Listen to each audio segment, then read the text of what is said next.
जय हिंद, वंदे मातरम। दोस्तों, आज की वीडियो में हम क्लास 11 का हिस्ट्री का चैप्टर 4 इस्लाम का उदय और विस्तार इस चैप्टर के टॉप ऐसे 20 इंपॉर्टेंट एमसीक्यू क्वेश्चंस करेंगे जो कि आपके क्लास 11 बोर्ड एग्जाम के लिए काफी ज्यादा वीवीआई होने वाले हैं। तो फ्रेंड्स, वीडियो स्टार्ट करने से पहले आपसे मेरा एक ही रिक्वेस्ट है कि यदि आप क्लास 11 बोर्ड में अच्छे नंबर लाना चाहते हैं तो आप इस वीडियो को शुरू से लेकर लास्ट तक जरूर देखिएगा, क्योंकि फ्रेंड्स यदि आप इस वीडियो को शुरू से लेकर लास्ट तक देख लेते हैं तो मैं आप लोगों को गारंटी के साथ कर सकता हूं कि इस्लाम का उदय और विस्तार जो ये चैप्टर है, इस चैप्टर से आपका एक भी एमसीक्यू क्वेश्चन छूटने की संभावना नहीं है। क्योंकि दोस्तों, इस चैप्टर में जितने भी इंपॉर्टेंट और रिलेटेड क्वेश्चन थे जो कि आज की इस वीडियो में करा दिया गया है। तो चलिए बिना टाइम वेस्ट किए हुए आज की सुपर फास्ट वीडियो को स्टार्ट करते हैं। फर्स्ट क्वेश्चन फ्रेंड जो कि आपके स्क्रीन पर है कि इस्लाम के उदय के बाद ईरानी मुसलमानों को क्या कहकर संबोधित किया जाता था। यानी आपको बताना फ्रेंड, जब इस्लाम का उदय हुआ तो जो वहाँ के ईरानी मुसलमानों थे उनको क्या कहकर संबोधित किया जाता था वो आपको बताना। दोस्तों, इस्लाम का जब उदय हुआ तो वहाँ के जो ईरानी मुसलमान थे फ्रेंड उनको मवाली कहकर संबोधित किया जाता था। तो ऑप्शन यहाँ पे जो राइट आंसर फ्रेंड वो जो ऑप्शन बी मवाली। फ्रेंड, यदि आप इन क्वेश्चन का आंसर आप पहले से जान रहे तो प्लीज कमेंट बॉक्स में कमेंट करके जरूर लिखिएगा, और आप 20 क्वेश्चन में से कितने का आंसर जान रहे प्लीज कमेंट बॉक्स में कमेंट करके जरूर लिखिएगा।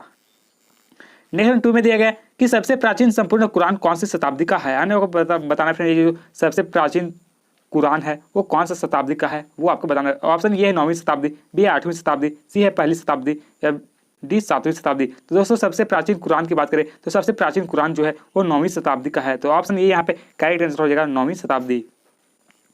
नेक्स्ट 3 में दिया गया है कि इस्लाम धर्म के संस्थापक हजरत मोहम्मद साहब अरब के किस कबीले से संबंध रखते थे। यानी दोस्तों, आपको बताना ये जो इस्लाम धर्म के संस्थापक थे मोहम्मद साहब या फिर हजरत मोहम्मद, ये जो थे वो अरब कबीले के किस कबीले से संबंधित रखते थे वो आपको बताना है। तो दोस्तों, ये जो हजरत मोहम्मद थे वो बद्दू से संबंध रखते थे। तो ऑप्शन यहाँ पे डी राइट आंसर हो जाएगा बद्दू। नेक्स्ट 4 में दिया है फ्रेंड कि अरब कबीले की बहुजाति लोगों ने किस साम्राज्य की स्थापना की। यानी आपको बताना ये जो अरब कबीले के लोग थे इन लोगों ने बहुजाति लोगों की किस साम्राज्य की स्थापना की थी वो आपको बताना है। तो ऑप्शन ये है असीरियन साम्राज्य, बी है मंगोल साम्राज्य, सी है बेबीलोन साम्राज्य, या फिर ऑप्शन डी अरब साम्राज्य। दोस्तों, क्वेश्चन नंबर 4 का जो राइट आंसर है वो हो जाएगा ऑप्शन डी अरब साम्राज्य। जी हाँ दोस्तों, इन लोगों ने जो है वो अरब साम्राज्य की स्थापना की थी। फ्रेंड्स, यहाँ पे जितने भी क्वेश्चन बताए जा रहे हैं सभी क्वेश्चन आपके एग्जाम के लिए काफी ज्यादा वीवीआई होने वाले, तो प्लीज आप इन सभी क्वेश्चन को अच्छी तरीके से पढ़ लीजिएगा। नेक्स्ट 5 में दिया गया कि मोहम्मद साहब ने बल दिया। आने को बताना है ये जो मोहम्मद साहब थे, पैगंबर मोहम्मद साहब थे, इन्होंने किस पे सबसे ज्यादा बल दिया था वो आपको बताना है। ऑप्शन ये है एकेश्वरवादी, बी है बहुउद्देश्यवादी, सी है मूर्ति पूजा पर, या डी इनमें से कोई नहीं। तो दोस्तों, मोहम्मद साहब जो बल दिए थे वो सबसे अधिक एकेश्वरवादी पर बल दिए थे। तो ऑप्शन ये यहाँ पे करेक्ट आंसर होगा एकेश्वरवादी या फिर एकेश्वरवाद पर। नेक्स्ट वन दिया गया 6 में फ्रेंड कि पैगंबर मोहम्मद साहब का जन्म कहाँ हुआ। काफी ज्यादा वीवीआई क्वेश्चन फ्रेंड कि जो पैगंबर मोहम्मद साहब है इनका जन्म कहाँ पर हुआ था वो आपको बताना है। दोस्तों, पैगंबर मोहम्मद साहब के जन्म की बात करें तो इनका जो जन्म फ्रेंड वो 576 ईस्वी में मक्का में हुआ था। मक्का के जो एक कुरैशी कबीला था तो वहीं पे हुआ था। तो दोस्तों, राइट आंसर जो है वो ऑप्शन सी मक्का। नेक्स्ट दिया गया फ्रेंड 7 में कि इस्लाम के संस्थापक पैगंबर मोहम्मद साहब का जन्म कब हुआ। यानी आपको बताना ये जो इस्लाम के संस्थापक थे पैगंबर मोहम्मद साहब, इनका जन्म कब हुआ वो आपको बताना। दोस्तों, इनका जो जन्म फ्रेंड वो हुआ था 570 ईसा पूर्व। तो ऑप्शन डी यहाँ पे करेक्ट आंसर हो जाएगा 570 ईसा पूर्व। और यदि बात करें फ्रेंड इनकी मृत्यु तो इनकी जो मृत्यु है फ्रेंड वो 632 ईस्वी में पैगंबर मोहम्मद साहब की मृत्यु हुई थी।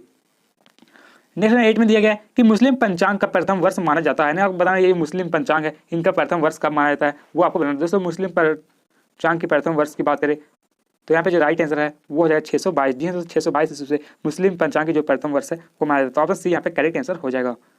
नेक्स्ट 9 में दिया गया कि मदीना कहाँ है। आपको बताना चाहिए फ्रेंड मक्का मदीना है, तो यहाँ पे मदीना जो है वो कहाँ पर स्थित है वो आपको बताना। दोस्तों, मदीना की बात करें तो मदीना जो फ्रेंड वो अरब प्रायद्वीप में स्थित है। तो ऑप्शन डी यहाँ पे करेक्ट आंसर हो जाएगा अरब प्रायद्वीप। नेक्स्ट 10 में दिया गया कि जेरूसलम स्थित है। यानी आपको बताना है फ्रेंड्स ये जो जेरूसलम है वो कहाँ पर स्थित है वो आपको बताना है। ऑप्शन ये जर्मनी, बी है फ्रांस, सी है इजराइल, या डी इंग्लैंड। तो दोस्तों, जेरूसलम जो है फ्रेंड वो इजराइल में स्थित है। तो ऑप्शन सी यहाँ पे करेक्ट आंसर हो जाएगा इजराइल।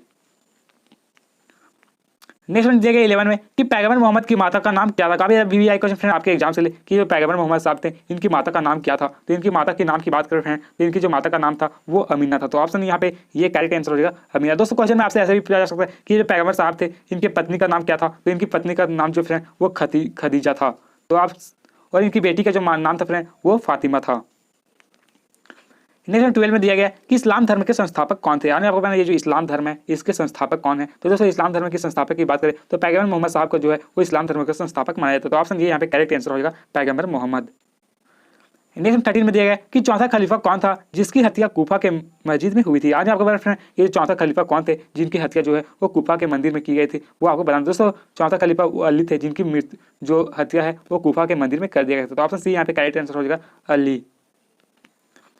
नेक्स्ट 40 में दिया गया कि अंतिम उमई खलीफा मारवान को जैब नदी की लड़ाई में किसने हराया था। आने को बताना फिर ये जो अंतिम खलीफा थे इनको जो है वो मारवान को जैब नदी की लड़ाई में किसने हराया था वो आपको बताना। दोस्तों क्वेश्चन नंबर 14 का जो राइट आंसर है वो है अबू मुस्लिम। जी हाँ दोस्तों, अबू मुस्लिम ने जो है वो उमई खलीफा मारवान को जैब की नदी में हराया था। तो ऑप्शन ये यहाँ पे करेक्ट आंसर हो जाएगा अबू मुस्लिम। नेक्स्ट 15 में दिया गया है कि पैगंबर मोहम्मद की पत्नी का नाम क्या था। काफी भी आया क्वेश्चन फ्रेंड कि जो पैगंबर मोहम्मद साहब है इनकी पत्नी का नाम क्या था। तो इनकी पत्नी का जो नाम था फ्रेंड वो खदीजा था। तो ऑप्शन ये यहाँ पे राइट आंसर हो जाएगा खदीजा। और यदि बात करें फ्रेंड कि जो खदीजा का जो फ्रेंड्स विवाह हुआ था जब पैगंबर मोहम्मद साहब का 20 वर्ष जो जब इनका उम्र था उस समय इनकी जो आयु थी वो 40 वर्ष थी। तो 20 वर्ष और 40 वर्ष के बीच में जो फ्रेंड इनका विवाह हुआ था। नेक्स्ट में दिया गया 60 में कि मक्का की देवी थी। यानी वो पता ये जो मक्का की है ये मक्का की देवी कौन कौन थी वो आपको बताना। ऑप्शन ये है मनात, बी है अल तात, सी है अल उजा, या डी इनमें से सभी थे। दोस्तों मक्का की जो देवी थी वो इनमें सभी जो थी वो मक्का की देवी थी। तो राइट आंसर है ऑप्शन डी हो जाएगा इनमें से सभी। नेक्स्ट 17 में दिया गया कि अरबों की बहुजाति की गृह देवी एवं धन धान्य की देवी थी। यानी आपको पता ये अरब के लोग हैं फ्रेंड उन लोगों में बहु जाति में जो गृह देवी थी वो धन धान की देवी कौन थी वो आपको बताना। दोस्तों क्वेश्चन नंबर 70 का जो राइट आंसर है वो जगह मनात। जी हाँ दोस्तों, मनात जो है वो गृह देवी यानी धन धान्य की देवी थी। तो ऑप्शन ये यहाँ पे करेक्ट आंसर होगा मनात। नेक्स्ट 18 में दिया गया फ्रेंड कि पैगंबर मोहम्मद साहब का वास्तविक नाम क्या था। काफी ज्यादा VVI क्वेश्चन फ्रेंड कि जो पैगंबर मोहम्मद साहब थे इनके वास्तविक नाम क्या था वो आपको बताना। तो ऑप्शन ये हसन, बी है ऑप्शन ये है दोस्तों अहमद, ऑप्शन बी है हसन, ऑप्शन सी है हुसैन, या डी आरिफ। तो दोस्तों पैगंबर मोहम्मद का वास्तविक नाम की बात करें तो इनका जो वास्तविक नाम था वो अहमद था। दोस्तों क्वेश्चन में आपसे ऐसे भी पूछा जा सकता है कि पैगंबर मोहम्मद साहब का बचपन का नाम क्या था। तो अहमद राइट आंसर हो जाएगा। नेक्स्ट 19 में दिया गया है कि पैगंबर मोहम्मद के प्रतिनिधि को क्या कहा जाता है। यानी आपको बताना ये जो पैगंबर मोहम्मद साहब है इनकी प्रतिनिधि थी इनको क्या कहा जाता था वो आपको बताना। दोस्तों पैगंबर मोहम्मद साहब की प्रतिनिधि को खलीफा कहा जाता है। तो ऑप्शन डी यहाँ पे करेक्ट आंसर हो जाएगा खलीफा। नेक्स्ट 20 में दिया गया फ्रेंड्स कि दूसरे खलीफा का नाम बताइए। यानी पैगंबर मोहम्मद साहब के समय में 204 खलीफा बने थे। पहला अबू बकर, दूसरा उमर, तीसरा उस्मान और चौथा अली। तो आपको बताना दूसरा खलीफा कौन था वो आपको बताना। दोस्तों दूसरे खलीफा की बात करें तो दूसरा खलीफा जो थे वो उमर थे। तो राइट आंसर जो है फ्रेंड वो ऑप्शन सी हो जाएगा उमर। नेक्स्ट 21 में दिया फ्रेंड कि पैगंबर मोहम्मद साहब का विवाह कब हुआ था। काफी अभी भी फ्रेंड कि जो पैगंबर मोहम्मद साहब का विवाह है वो कब हुआ था वो आपको बताना। दोस्तों इस क्वेश्चन का आंसर आप सभी लोग कमेंट बॉक्स में कमेंट करके जरूर लिखेगा कि पैगंबर मोहम्मद साहब का जो विवाह था खदीजा से हुआ था वो कब हुआ था, कौन से ईस्वी में हुआ था वो आपको बताना है। तो फ्रेंड्स आज की वीडियो में बस इतना ही। और दोस्तों इस तरह हर एक चैप्टर के यदि इंपॉर्टेंट एमसीक्यू क्वेश्चन जानना चाहते हैं तो आप इस चैनल को अपने सुंदर से हाथों से सब्सक्राइब करके बेल आइकन बटन पर प्रेस कर ले, क्योंकि फ्रेंड्स मैं आप लोगों के लिए हर एक चैप्टर का इंपॉर्टेंट एमसीक्यू क्वेश्चन लाते रहता हूँ। और बहुत सारे चैप्टर का इंपॉर्टेंट एमसीक्यू क्वेश्चन है जो कि इस चैनल के प्लेलिस्ट में करवा दिया गया है। तो वहाँ से आप जाकर के सभी चैप्टर के इंपॉर्टेंट एमसीक्यू क्वेश्चन देख सकते हैं।